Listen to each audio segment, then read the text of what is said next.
So format of the income statement. I'm going to start with the multi-step, but first we'll just do a little background on the income statement. FASB gives very specific guidelines on what goes on the income statement and how it's reported. When they were coming up with what to put on the income statement, they really had three approaches they considered. One was the all-inclusive approach, and that's where they would put everything on the income statement. All of your revenues, your expenses, all of your unusual gains or other expenses and losses, other revenues and gains, and also pension adjustments and all these long-term things that impact stockholders' equity. So they said, oh yeah, we could put it all on the income statement. But then they didn't like that. And so they also considered a current operating performance approach, which would only include your revenues and your expenses, just your regular recurring items from normal operations. None of the unusual stuff, we put that somewhere else. Well, they didn't like that either.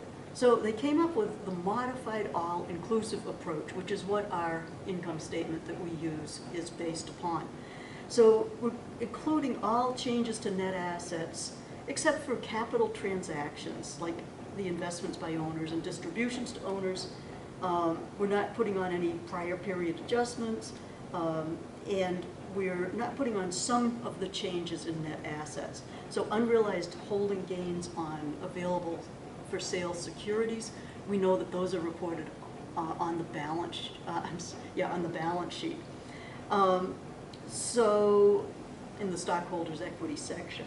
So we're going to record most items as part of income, including unusual and infrequent items, and we're going to exclude a few others. So this is the modified all-inclusive approach. So what elements are on the income statement? Well, we've got our revenues, expenses, gains, and losses. And so let's just look at the actual statement. So this is your multi-step statement, and this is what would be expected. It's broken into two basic sections, the operating section, which is all in yellow, and then the non-operating section, which you'll see are your other revenues and gains and other expenses and losses. In your operating section,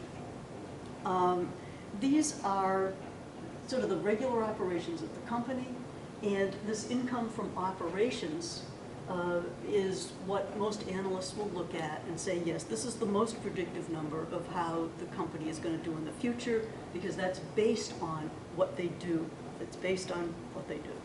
So the non-operating section, this is where you have your, maybe the company has some investments, they're getting some dividend revenue, it's sort of peripheral or incidental to their business. Rent revenue, perhaps they've got an office building and they rent out a little bit of space in it to somebody else. Other expenses and losses, the interest on their financing, and maybe gains and losses when they sell off equipment. So these are not what they do for a business, but they're part of their ongoing operations. So this number here, your income before tax, is going to be a little bit less predictive than just your operating income as far as the analysts are concerned in predicting how the company is going to do. These revenues and these revenues and expenses, these are things that the management has the most control over and also can be evaluated on. A lot of these other items have less, management has less control over.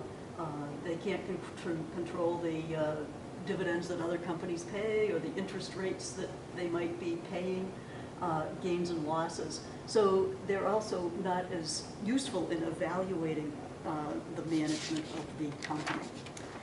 Okay, so what other parts do we have to this? You're going to come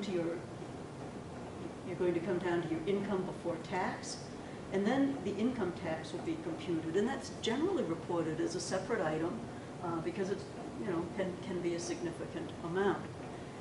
Other things that need to be reported on the income statement that you have not really had to do before are the earnings per common share. So this needs to be reported right on the face of the income statement. And so we'll learn more later on about how to actually compute that. So this is your multi-step income statement.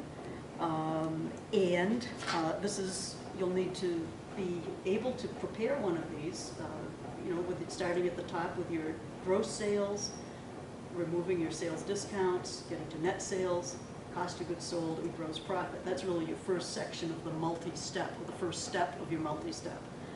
Then you've got your operating expenses. These may be broken down into selling and administrative. These are all your sort of usual expenses that a company would have. Then you have your other section of revenues and gains, expenses and losses, and at that point you get to your income before tax and compute the tax and come to your net income. Make sure to do the earnings per share, okay?